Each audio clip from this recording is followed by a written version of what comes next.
This might be the second intro I have to film for this video, but that's okay. I'm just so glad I get to share it. If you got rid of your wedding dress, did you regret it? I'm asking for a friend. Do I put this in the trash? I don't think anybody's gonna want it. Okay, let's start with the easy stuff. Hey guys, what's up and welcome to my channel. And this week I get to share the lost footage of 2025. If you are new to my channel, this video was supposed to come out on February 1st, but I had a hard drive crash, I lost all the footage, I lost this video, and over the last month I have been working on getting it back, and I just got it back this week. Yay! So I am so excited that I get to share this video. And I just passed 4 years of living in my house, and I want to say over the last 2 years, there have been some spots in my house that have become very messy, very chaotic, and if I'm being honest, they were really stressing me out, and I just kept pushing off getting in these spaces and cleaning them up. So at the beginning of the year, I decided to take a big old pause on all of my projects, and I went through my entire house. Well, except my husband's office, because that's his own issue. But I went through every other space in my house, and I did some serious decluttering, deep cleaning, and organizing. This was so much work. It took me 10 times longer than I thought it was going to, but I am so glad I did it because I have been reaping the benefits of all of this work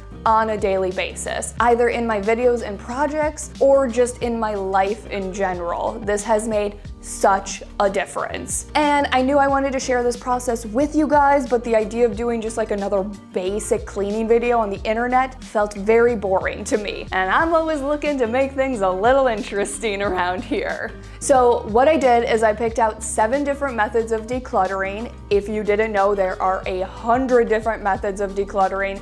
Just do a quick Google search, but I picked out 7, one new method for each space that I tackled, and I tested them out. So throughout this video, I'll be giving you guys my thoughts and honest feedback about each one of these methods, and then at the end of the video, I pick out my favorite method and the method that I think is the easiest to adopt into any lifestyle or space that you guys might be tackling. So without further ado, after a month of being lost in a hard drive, let's get to the decluttering. Okay, so the method that I'm going to be trying for my kitchen is Swedish death cleaning. And if you're not familiar with Swedish death cleaning, I've got a little bit of a description right here. Swedish death cleaning is the decluttering method that focuses on simplifying your life and easing the burden on your loved ones. It's about going through your belongings thoughtfully, letting go of things that no longer serve a purpose, and organizing what remains in a way that is clear and manageable for others. This process isn't about preparing for death in a morbid way, but rather ensuring that your possessions don't become a burden when you're gone. It encourages reflection, intentionality, and creating a life with fewer and more meaningful possessions. And a tip for this method is to start with things that are easier to get rid of, like old clothes and books, and then moving to the harder things like photographs and sentimental objects. And I thought my kitchen was the perfect room to try this out in, because I know there are things that are going to be very easy to get rid of in here, and then I also know that there are sentimental objects in here. So I'm gonna start with my coffee bar. I know for a fact I use most of this stuff, but I also know there are things in here that I can definitely part with.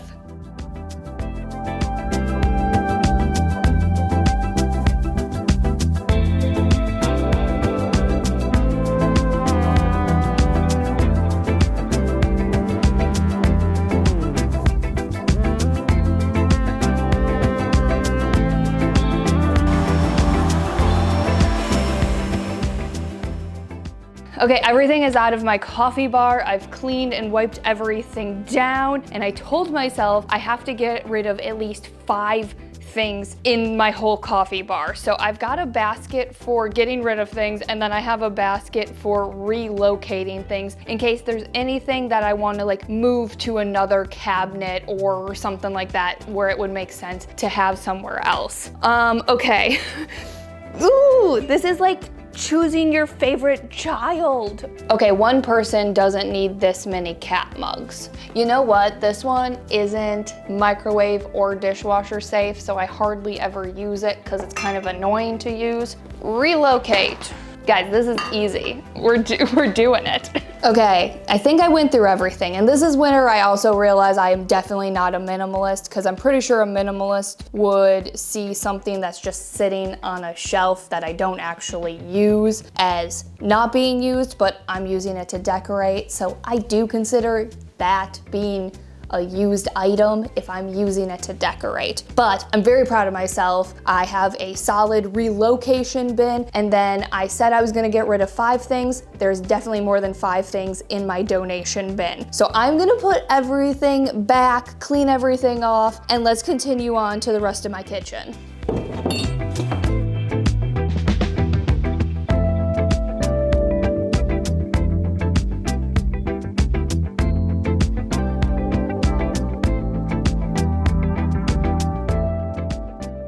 Okay guys, now comes the hard part of my kitchen, because obviously there is a lot more storage, and I mean business, because I cleared out my island and moved it over by my coffee bar, so I have a nice clear space to work with. So I am gonna get to work. I am getting rid of anything I no longer use, anything that no longer serves a purpose, and then everything I do keep, I am going to be putting it back in a clear and more manageable way to keep it nice and organized. So let's do some Swedish death cleaning.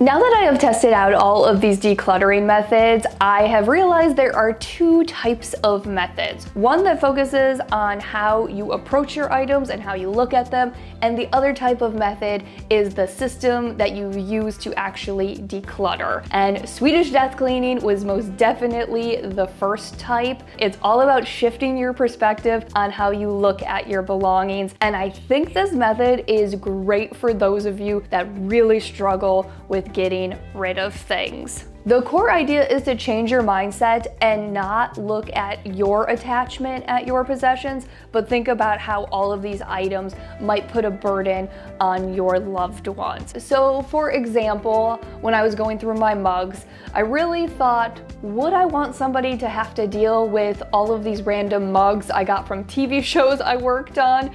And the answer most of the time was no. So it definitely made getting rid of things a whole lot easier, and those are definitely things I probably would have just held on to, because like, why not? Okay, we can get rid of the Packer koozie. Don't revoke my Wisconsinite license. While there is no strict system of like how you're supposed to organize these categories, I definitely found my own little system of organizing my keep section, my donate section, and my toss section. And the result of Swedish death cleaning is a kitchen filled with only things I use, either functional or meaningful, and they really serve a purpose. So I think my absolute favorite thing about Swedish death cleaning is that it was the only method that focused on others, but by focusing on others and, leaving less of a burden for others, I also ended up benefiting by having a clutter-free kitchen. So I think there's a metaphor in there somewhere. And that's it. Don't mind Bonnie, her favorite TV show is on. She just loves watching squirrels and birds.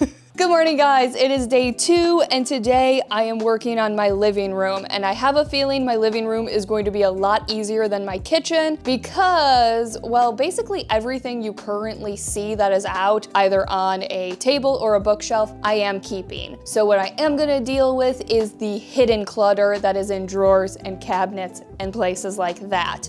So for this room, I am trying the 1 pile method. It is exactly how it sounds, but I do have a little description here. It is create 1 big pile and decide as you go. How it works: instead of sorting into specific boxes or categories from the start, create a single pile of all the items, clothes, books, paperwork, etc., and then go through the pile 1 item at a time and decide whether to keep, donate, sell, or toss it. This this method can feel more fluid since you're not immediately committing to a specific sorting system, you're just focusing on the item in front of you. This method forces you to make decisions about every item, but it allows for a more flexible, less rigid approach. That is the method. I think I'm gonna like this method because I kind of naturally clean this way anyway. So I'm gonna clear out my room and make a pile. So let's get to work. Oh my goodness, you're so cute. You're so cute.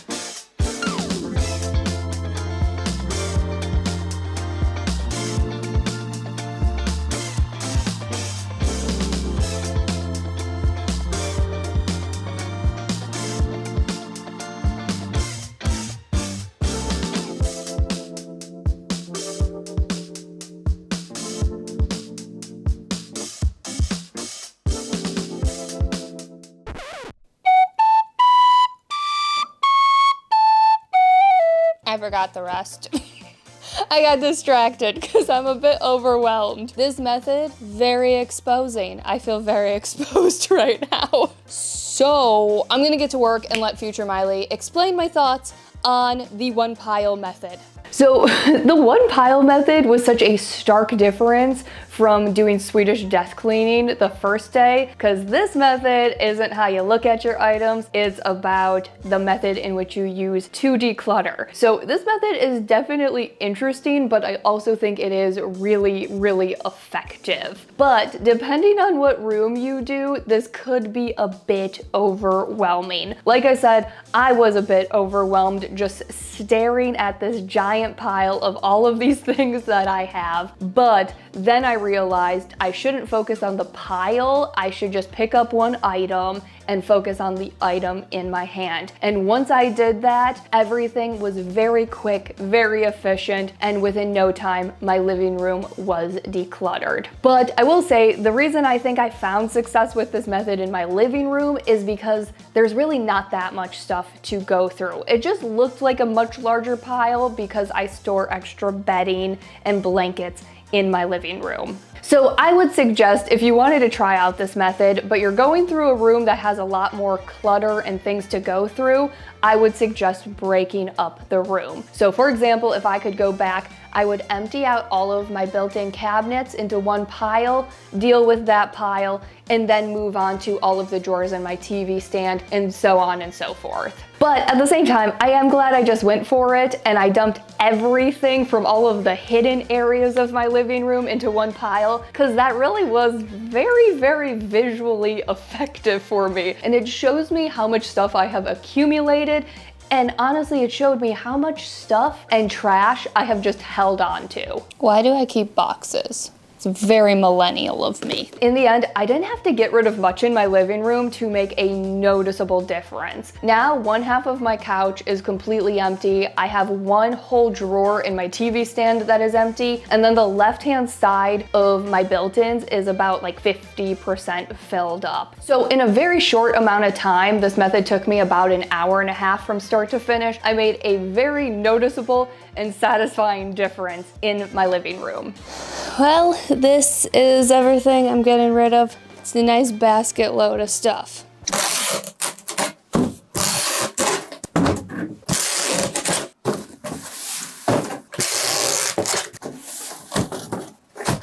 Good morning, guys. It is day 3 and today I am working on my studio and I am trying out the 4-box method.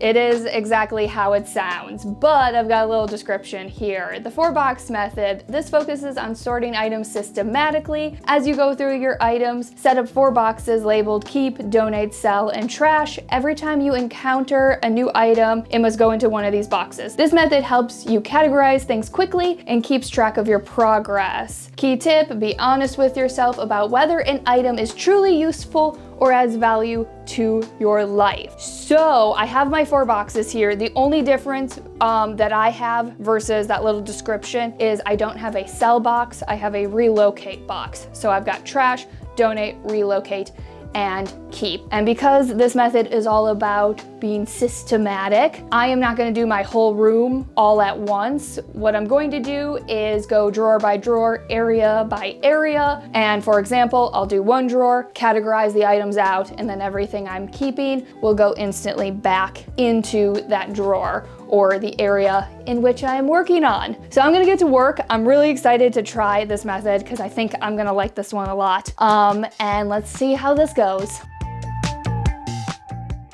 The 4-box method is another system-focused approach to decluttering, and it really helped me stay organized. What I love about it is that it kept everything structured, which made the process move quickly, and I was able to get through all of my drawers full of art, sewing, and craft supplies so efficiently. But I do have a suggestion if you were to try out this method. My suggestion is that you don't need to stick strictly to just 4 boxes. I found I would have benefited from a few more boxes and categories. So for instance, I could have used 2 relocation boxes, one for items that stay in the room but need to be moved to a different spot, and then another for things that need to go to a different room entirely. I also had 2 different donation spots, a secondhand craft store that I was donating to, and Goodwill. So after I went through my entire studio, I had to go back and separate out the donations and the relocation items, so it just created more work in the end. And the 4-box method also did slightly start to fall apart once I got to my closet. Afternoon coffee was needed before I tackle this closet. It used to be clean, not anymore.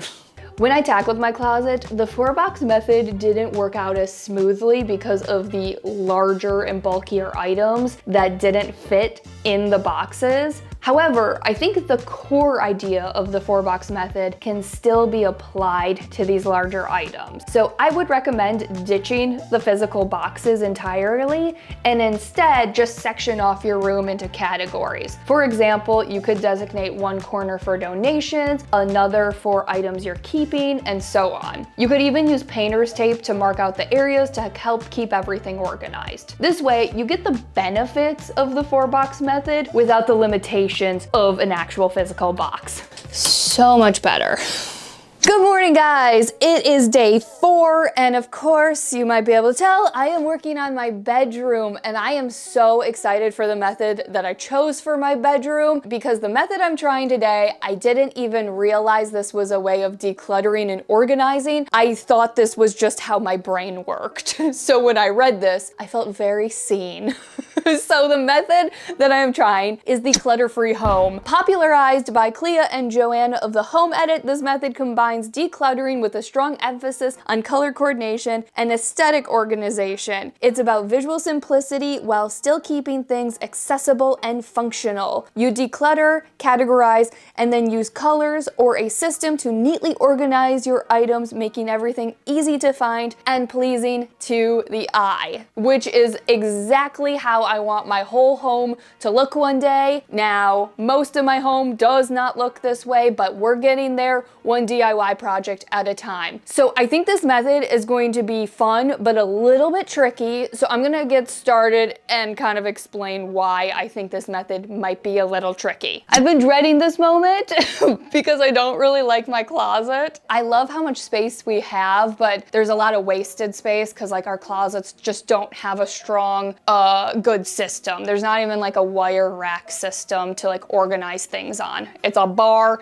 and a few shelves. So I'm just gonna rip the band-aid off and open my closet. Oh, the light's on. So this is my closet. The reason I think this method is going to be a little bit interesting is because I have a feeling this method is more for going out and buying a bunch of baskets and bins and things to organize your home and make it look aesthetically pleasing. But I didn't want this video to be about all of the things I bought on Amazon to organize my home, because not everybody can spend hundreds of dollars to buy things to organize their home. home, but anybody can go through their home and declutter and use what they have to try to make their home look as nice as possible. So that is what I am doing. I am going to try to make my closet look as nice as possible just using what I have. I haven't spent any money on my closets to like buying things to organize it because I would like to save up for a bigger overhaul project of my closet and not do band-aid projects in the meantime and waste money. I'm gonna get started. If anything pops up,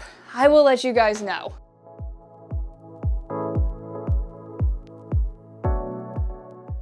The clutter-free home is kind of a unique method of decluttering, and if I had to put it into one of the categories, I would definitely say it is a system-focused way of decluttering, but kind of in this like weird roundabout way, because it's not about how you declutter or how you look at your items. It's more about how you organize your items once you figure out what you're keeping and what you're getting rid of. So how I approached this method was I did an initial pass of my clothes. I figured out what I was keeping, what I was getting rid of, and then there was a ton of items that I was on the fence as to whether I was going to keep or get rid of. Then from there, I determined what my new layout in my closet was going to be. There's a lot to go through, but now I have to start putting things back in an aesthetically pleasing way, as aesthetically pleasing as I can make it. And then from there, all of the items that I was on the fence about keeping, I basically let my closet determine whether I had the space for them or not. Because I think if you're going for aesthetically pleasing,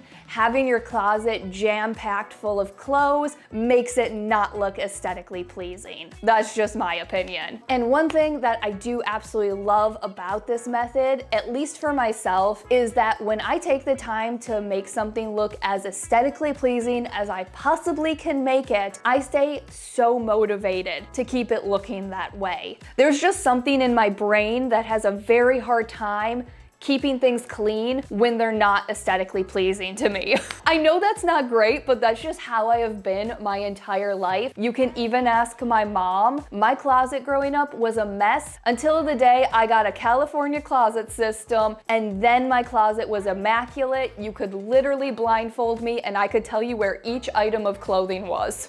I don't know what kind of crazy that is, but yeah, that's my kind of crazy. But I will say, even though I just used what I had in my closet, and for the most part, my closet does look the same, just slightly different, I have noticed a huge motivation in keeping it looking this way because it is just a little bit more aesthetically pleasing. Also, the new layout I think is much easier to keep organized, and there is just something about color coordination by category that gets me very excited and very motivated to keep it that way. So I definitely think this method is achievable without spending any money. You just have to get a little bit more creative, and I think you also have to know that this isn't gonna be the craziest before and after transformation. Good morning, guys. It is day 5, and today I am tackling all of my bathrooms. Since my bathrooms are small, they're not large spaces whatsoever, I'm going to be tackling all of my bathrooms and doing the same method for each bathroom. Also, I'm going to tack on a small hall closet that I have that kind of has like some spillover bathroom things like towels and things like that. And out of all of these bathrooms and that closet definitely needs the most amount of work. So the method that I am trying for my bathrooms is the must-have method. This is gonna be hard. The key idea is to identify what's essential and get rid of the rest. How it works. This method is all about stripping down your possessions to only things that are absolutely necessary for daily life, functional, or bring value. As you go through each room, you ask yourself, is this a must-have? If not, it goes in the donation or discard pile. This method is a system that forces you to make quick decisions about items, but it's more about simplifying to the essentials. So I feel like this method is really great for bathrooms, at least my bathrooms, because I don't know about you, but I'm a little bit of a goo hoarder. I hoard goo, which is like, you know, face masks and wrinkle cream and serums and different types of like hair products. So I'm excited to go through my bathrooms and strip down my bathrooms to what I use on a daily basis, or I guess more like a weekly basis. Because if I use something weekly but not daily, I'm still gonna keep it.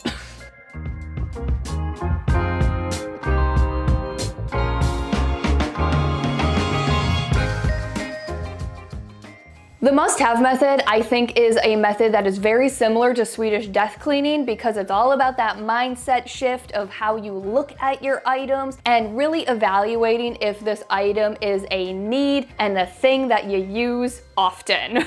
And about 4 months ago, I actually did some decluttering in my bathrooms, but I didn't follow any kind of system. So it was really interesting to revisit my bathrooms and actually try out this method because it made me do so much more of a thorough job of decluttering. When I picked up an item, I asked myself, is this a must-have? Do I use this on a daily or weekly basis? And if the answer was no, out the door it went. And it really helped me get rid of that last bit of clutter in my bathroom. And now I know my bathrooms are filled with must-have items that I use on a daily or weekly basis.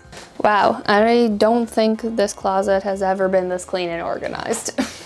I'm trying to drink more water. It's a New Year's resolution, mainly so that I can drink more coffee. Drink more water so I can drink more coffee. Rehydrate, dehydrate. Okay, good morning, guys. It is day 6, I think. This is starting to get to be a lot of work, but yeah, I think it's day 6. I'm pretty sure I'm on day 6. So I, of course, am working on my basement today. The guest bedroom, I'm also tackling that as well. I don't really have a workshop. And my house doesn't have a garage, which means I don't really have a great place to store my tools. So currently I store my tools in my basement. It's not the greatest setup, but you know what? It is what it is. I make it work. So my main focus for my basement and for my guest bedroom is going through my tools and getting them organized and getting rid of things that I no longer need. So the method I am trying for my basement is the use it or lose it method. The focus is removing unused items. How it works, this method involves taking a hard look at items you haven't used in a certain period of time. For example, 6 months or a year. If you haven't used the item recently and you have no specific plans to use it soon, it gets donated or discarded. This method is great for tackling storage areas,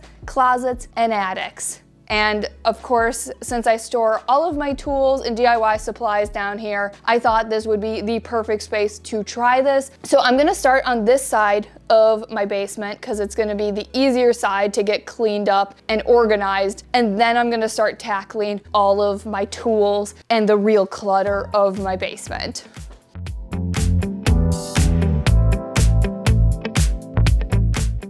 I know this shelf might look decorated, but it's actually not. Most of the time, what I do is if I get like a home decor item, either thrifting or antiquing, and I don't know where to put it, I've just been storing it on this shelf. So there's just a bunch of random home decor that I'm gonna be moving to another part of my house that I will be tackling tomorrow.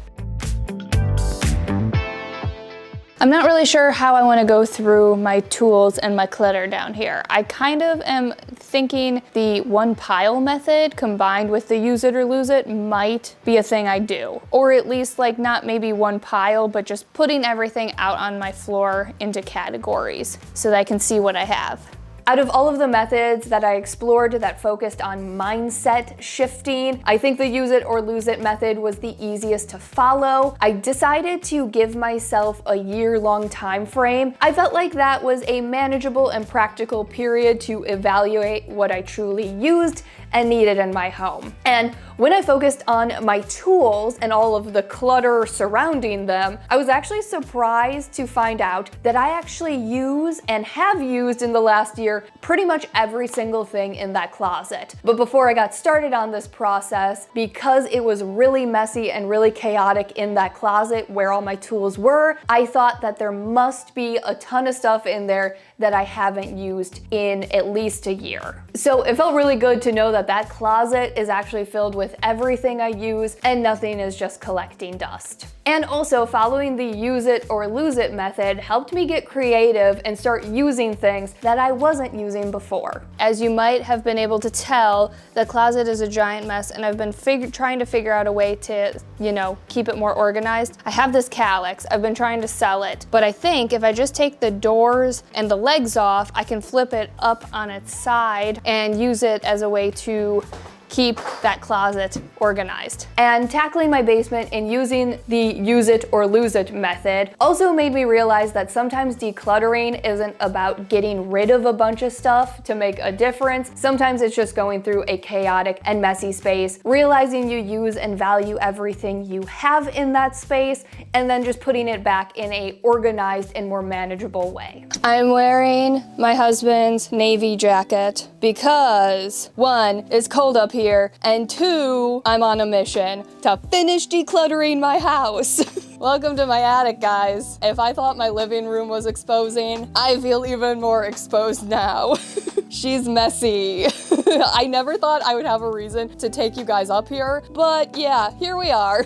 Decluttering the last space of my entire house. This space over the last year has gotten messier and messier, and I kept saying I really need to get up in my attic and clean it up, but it's just out of sight, out of mind. And the method that I'm going to be trying for this attic is the 12-12-12 challenge. So this method focuses on quick, efficient decluttering. I figured something quick and efficient would be great because there's so much to go through that I kind of need something a little quicker up here.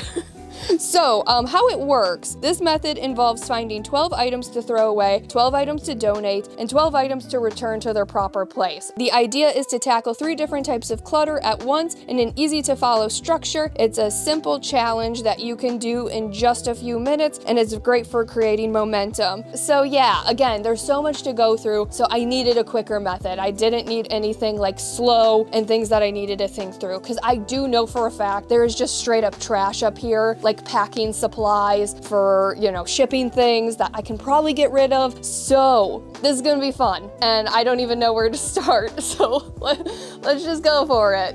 Yeah. First thing that I want to say is that when I got started on my attic, I kind of was regretting this method because my attic was so messy that it was really hard to organize the 3 categories of toss, keep, and donate. But as I worked my way through my attic, I realized that this was the perfect method for my attic. The 12-12-12 method, or in this case it was called the 12-12-12 challenge, was indeed a challenge. And for the first few hours of tackling my attic, I really made sure I was sticking strictly to 12 items to keep, 12 items to toss, 12 items to donate.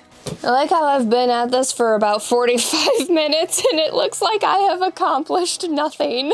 So now that I've been doing this for a while, I'm basically just finding 12 items to keep. Once I find 12 items, I move on to 12 items to get rid of, and then I move on to 12 items to donate, and then I start back over. That's been, I think, working the best. I chose this method for my attic because it felt like an extreme method, and I felt like my attic needed an extreme method. So if you're somebody who has a space in your house like my attic, or maybe even a storage unit, I think this is a great method to try out because it really does just force you to get rid of things. And also for me, as I progressed through my attic, I did become a little bit more relaxed with the numbers. Before I go any further, I think I need to deal with all of the literal trash that is at the bottom of my ladder. And I've also determined, just because of this particular space, there's a lot less donation-worthy items up here. So I've determined that as long as I am either donating or throwing away at least 24 items, no matter if the breakdown is exactly 12 and 12, that's what we're doing. I think like the 4-box method, the core idea is great, but you can choose whatever numbers and categories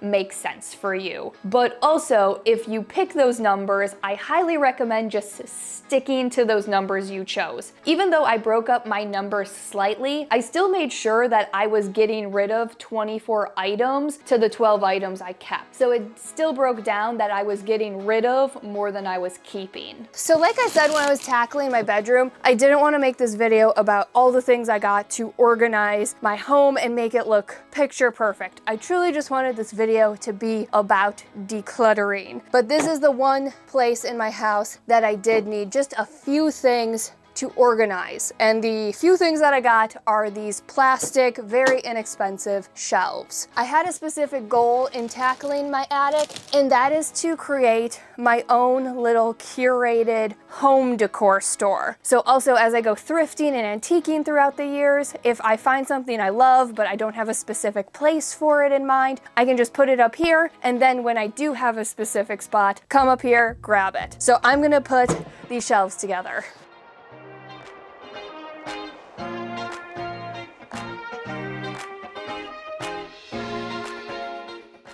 Guys, I am so close to being done, and I've decided to split up my attic between like a his side and a her side. So I've got all my home decor stuff, seasonal decor back here, and then on my husband's side, I've got all of his random things. Don't know what it is, but I'm gonna get to work, and I can't believe I am almost done with my final room.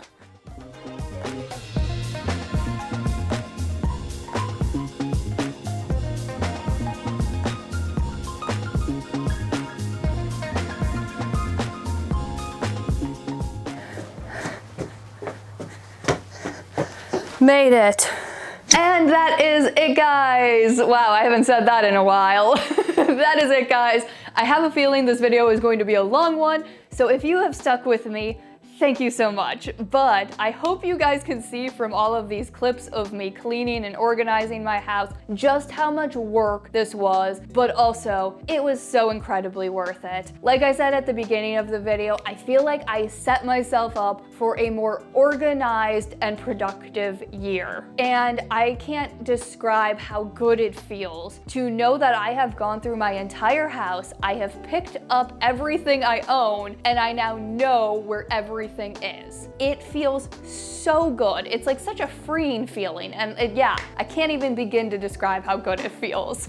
And in testing out all of these methods, each method definitely has its strengths and each method definitely has its weaknesses. And I said at the beginning of the video, I would pick my favorite, but because there are these two types of methods, the mindset shift versus the actual system you use to declutter, it's kind of hard to pick just one. So I'm gonna pick one from each category. And in doing research about decluttering methods, they actually do recommend that you stack methods. So my top two methods I would actually recommend stacking and using together. So method one is the use it or lose it method, and method two is the 4-box method. If you were to stack these methods on top of each other, I feel like those would work for any room in your house. The use it or lose it method is going to force you to get rid of things you no longer use, and then the 4-box method is going to help keep you super organized through the decluttering process. So those are my top